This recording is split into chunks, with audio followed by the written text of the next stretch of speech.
Welcome everyone to this August Late. As you know, the theme of these events this year has been innovation in all its various guises and forms and interpretations. And tonight we address entertainment and cultural institutions. As chance would have it, as you may have noticed, we're sitting in a cultural institution right now, and with a bit of luck, the following hour will be entertaining and informative, hopefully. But the fact we're even doing this is a sign of how things have and will continue to change in our cultural institutions, as new media and technology and changing appetites alter the cultural landscape. In his book, Futuretainment, the author Mike Walsh argued that we have entered a new world. They all do though, don't they? Transformed by consumer connectedness, by which he means we're all connected to computers and thereby connected to each other. The implications, he suggests, are enormous. As he put it, we have moved from an era of broadcast networks to audience networks. As Walsh sees it, the web and YouTube and social media such as Twitter and Facebook and whatever else is coming along have become what he calls the new distribution network for how media content is discovered, shared and popularized, which all sounds perfectly plausible and we've all heard it all before. But does it mean the actual content of our cultural production is changing to fit the new technologies and media? And in the process, are we in danger of losing as much as what we might gain? How does an institution like a museum, for instance, or an art gallery compete in a virtual world? Can a symphony orchestra and opera company recruit new audiences from what they lovingly call the Facebook generation? And in the age of YouTube and broadcasting yourself, why watch TV or go to the movies in the first place, or where and when someone else decides, let alone sit through their ads? Now tonight I'm joined by three people who have had to answer those questions in various ways in their own fields. So without further ado, in the middle, John Barnett. You may know him from such shows as Shortland Street and Outrageous Fortune. He is actually the CEO of South Pacific Pictures, New Zealand's largest film and television company, veteran of the industry, whose production credits include the two aforementioned television programs, as well as Whale Rider, Foot Rot Flats, Outrageous Fortune, you know, a whole lot of other stuff. To my immediate left, Dr. Angelina Rousseau, Associate Professor at Melbourne's RMIT University, a researcher in the field of museum communication with a particular expertise in the relationship between new media and museums, and she's a co-convener of a social networking site on the web for people working in cultural institutions. And to my far left, Aidan Lang, the General Director of the NBR New Zealand Opera, and before that, Director of Productions at the Glyndebourne Festival Opera. He's directed over 60 different operas around the world, from Britain to Germany to Italy and beyond, most recently having staged The Marriage of Figaro in Auckland. Would you please welcome our panellists? So, if I'm right, we have on stage a producer of soap operas, a director of operas, and a museum expert, and we're sitting in a museum. So hopefully it'll be entertaining. Maybe this is the future of entertainment, who knows? At the end of the day, I think we sit in a slightly, we sit on the cusp of a mentality which goes back to the sort of arts council, the welfare state mentality of how the arts are provided for. And you know, the welfare state came out of the post-war years where still manufacture was the underpinned economy. We're in a very different world now where, you know, where services are what provide most of the employment, and with it has become advances in technology. And I think it's important for us as arts institutions to examine that and think, are we still stuck in a rather limited mentality of what the role of the arts is in society? And is it not time really to look at it? And if it means jettisoning the very essence of live performance in order to reach further, well, maybe that's the way we have to go in order to remain relevant, in terms of your question. There's a lot of discussion, I don't want to take away from opera, but you know, in a lot of things people say, well, the audience is so fragmented and they all want to be on Facebook and they want to be on Twitter and they want to do all these things and they aren't going to sit and watch something at a certain time. And what we've found recently, particularly with Outrageous Fortune or the Shortland Street 90-minute movie the other night, they don't want to be watching that half an hour later. You can't Twitter to your friends half an hour later saying, did you see that? You have to be watching it at the time. And the sense of community that actually builds out of that is really interesting. And that's the same thing that happens with live performance. And it doesn't matter whether it's, U2 or the opera. You want to be there. You want to be able to talk about it afterwards. That's exactly right, because a shared experience is the essence of a live performance. That's what it's about. And I have total faith that live performance is not going to die. It's been with us, for 3,000 years, since the Greeks. That idea of the identity, the empathy between an audience and a performer, it seems to be, built into us. And it's the same as when we come to a museum and experience an artifact.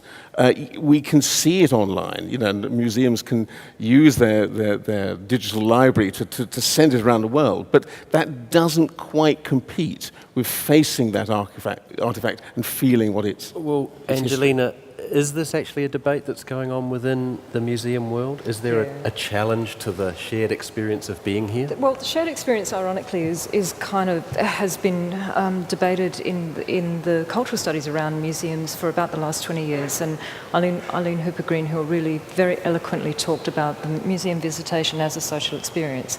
And so when we started to see very early examples of museums online in the early to mid-90s, there was a sense that somehow, and a lot of the rhetoric was around, and a lot of the discussion was around, how do you actually create that shared experience? It was just a little bit too early. And so in some ways, I think we're dogged right now with the legacy of those 15 odd years of discussion around the virtual and the real.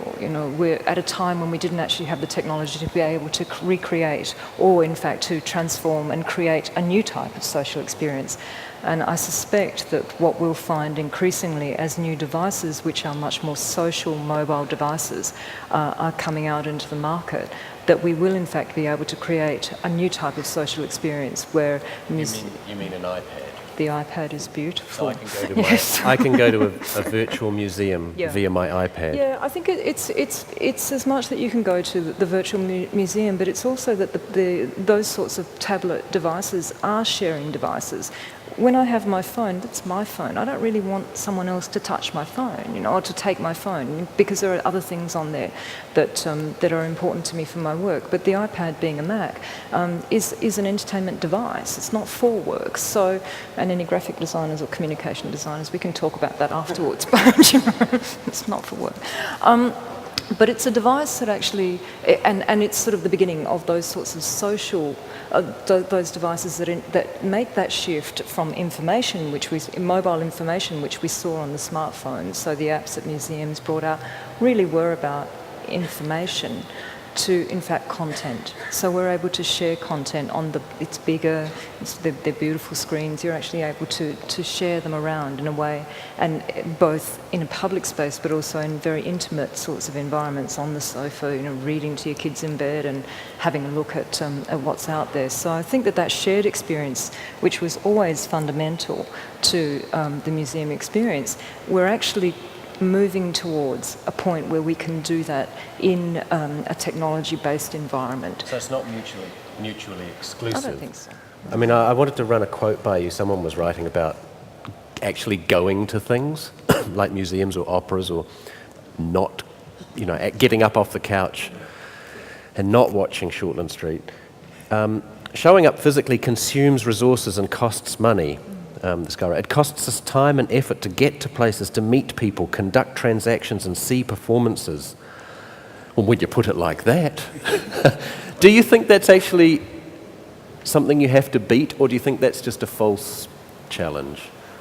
Look, I think the meeting people is also very important. That one of the fascinating things about the new media is that our collective audience isn't in the same room.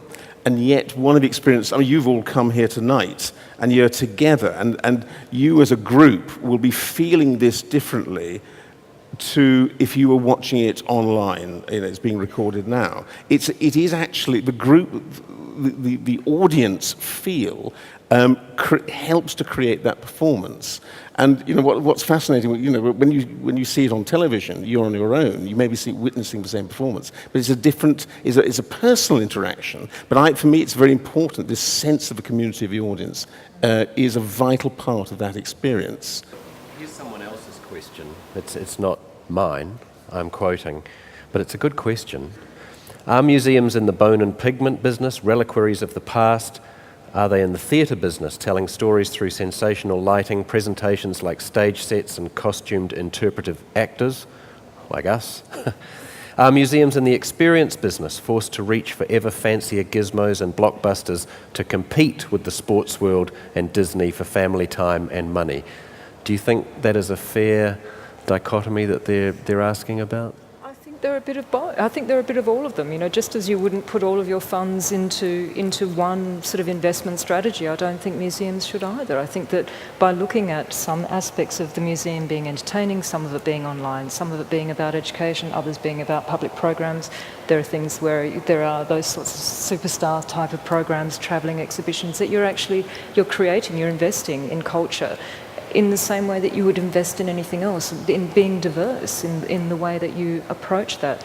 Because we live in a very diverse society, none of us, I would say, can be categorised or would like to be categorised as, lowly academic or, whatever it might be. That we'd like to consider that we have many bows to our strings, and I think that the museum continually needs to reassess what its program is to ensure that it does have that diversity, so it does reach multiple audiences. The second comment that was made, the second description, which was?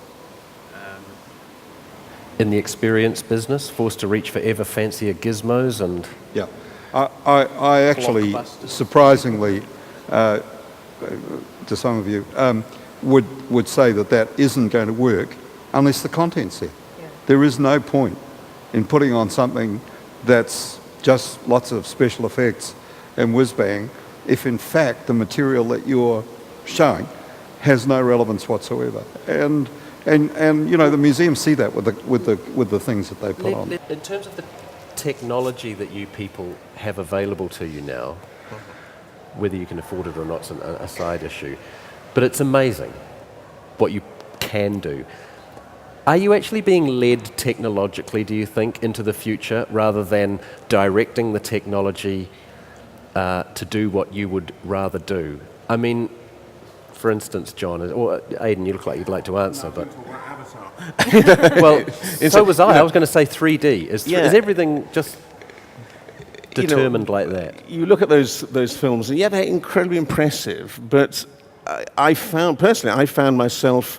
my experience of a film was actually admiring the technology rather than engaging with the rather banal storyline, which was there. And that's the danger. But if the technology is there to be showy, and it's the purpose of the experience, then I think you've lost the essence of what we're trying to do. Dumbing down is losing the integrity at the heart of what you're doing. So you can get to the center of whatever the piece is, however slight or profound it is. You can get to its center and move people, providing you retain that integrity of purpose. And the manner of delivery becomes almost secondary if you start from ground upwards. But the danger is that if you go into it thinking I must compete with whatever it is, you're starting higher up and you're missing the essence of what you do. And that's where you begin to dumb down because your priorities are wrong.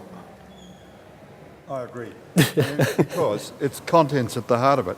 And if you set out, as I said before, with technical whiz-bangery, and you don't have a story, they don't stay. It's interesting that with Avatar, the significant element of the box office came from people who went to see it in 3D, with an immediate determination by cinemas all around the world that they had to transfer to 3D, and the studios said that we're going to make a lot of product in 3D. The 3D box office has fallen in half inside, less than a year, because if the story doesn't deliver, I don't want to see it in 3D. I don't want to see it at all, actually. Yeah. And when you see the ads in the States for 3D television, and here's the happy family with the glasses all in their lounge room each with their glasses on. It's quite a funny thing. I think that the technology, in the last couple of years we've seen social media sort of drive, that the actual technology drive a lot of experiments in museums which have to do with participation. I don't think that's a problem. I think that's okay, because we needed to go through that experimental stage to understand that in fact just because there's an audience out there doesn't mean that they're going to participate, and some museums learned that the hard way. And I guess if there's anything to be taken from tonight's discussion, that it is, of course, cultural and entertainment will survive and thrive. They'll change shape, but they won't go away. And nor, hopefully, will this lovely institution in which this discussion took place. I'd like to thank my guests Aidan Lang, John Barnett, Angelina Rousseau. Thank you very much for coming.